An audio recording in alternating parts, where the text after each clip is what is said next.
I'm going to show you two instruments of tyranny. The first is a gun, a symbol of force, violence, and destruction. This is not the best instrument of tyranny. This is the type of thing used by tyrants who are stupid, clumsy, and desperate. When the masses are being controlled by this, they can clearly see they must destroy or escape whoever is pointing this at them. The smart tyrants use the other instrument of tyranny, paper. The paper on which is printed the auto registration you must show, the proof of insurance you must show, the tax form that you must file, the permit or license that you must pay for, the application you must fill out. Whether we realize it or not, we only submit to this because we are being threatened by this. What if we knew they did not have this? Would we do this? I wouldn't. When we do this, we are really reacting to this, tyranny. But just as a gun can be pointed in two directions, paper can be used by all parties. How can you use the power of paper? One way is something called an affidavit.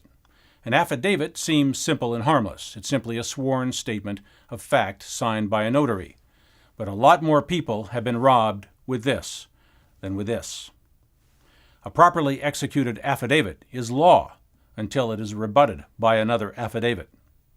Suppose you send your mortgage lender an affidavit that says, you just discovered that the loan documents they asked you to sign have misrepresentations, lack of disclosure, or fraud. If you are wrong, you may go to jail for perjury. If you're right, you may get the deed to your house free and clear. An affidavit is a powerful thing.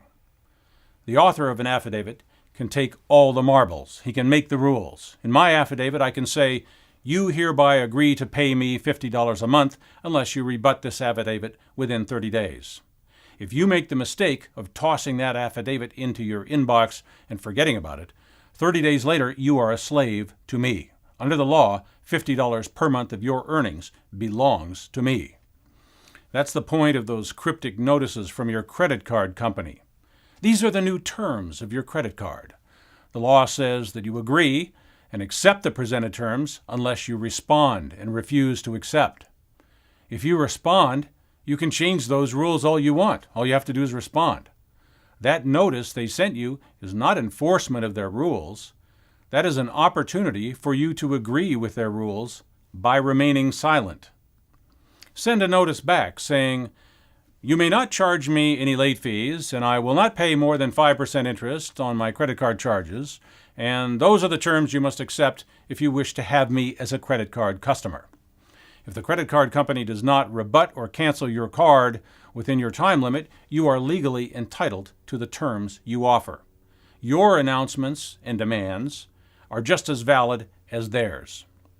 If your notice is in the form of an affidavit, no judge, court, or officer may deny your claim, and the credit card company may not impose different terms unless you agree to them either by response or by silence. As odd as it seems, it's probably not a good idea to ever sign anything that you did not write yourself. If you write it, it benefits you. If they write it, it benefits them, and it probably costs you in a big way. An affidavit is not a complicated thing. Samples of them are easy to find. There's no particular layout that's required. Basically, it's a sworn statement of true and complete fact with a date and a notarized signature. If it affects another party, it must be presented to that party with a reasonable time for response. Large institutions are very good at sending notices, but they are not very good at reading and responding to notices they receive. That is not your problem. Institutional size and bureaucratic incompetence is not an excuse for anything. Send them the notice and hold them to the terms contained in that notice. If they refuse your terms, change the terms or walk away from the relationship. Just make sure that you always play by your rules, not theirs. That's what the Declaration of Independence is. Our rules, not theirs. Just as tyranny comes in many forms, revolutions come in many forms. We can have a nice, nonviolent revolution. We can even do it all through the mail if we borrow a trick that institutions use against us. If this is used more effectively, then nobody will have to use this. but don't do it if you don't know what you're doing. Paper can be dangerous. I'm Jerry Day, and this is Matrix News Network.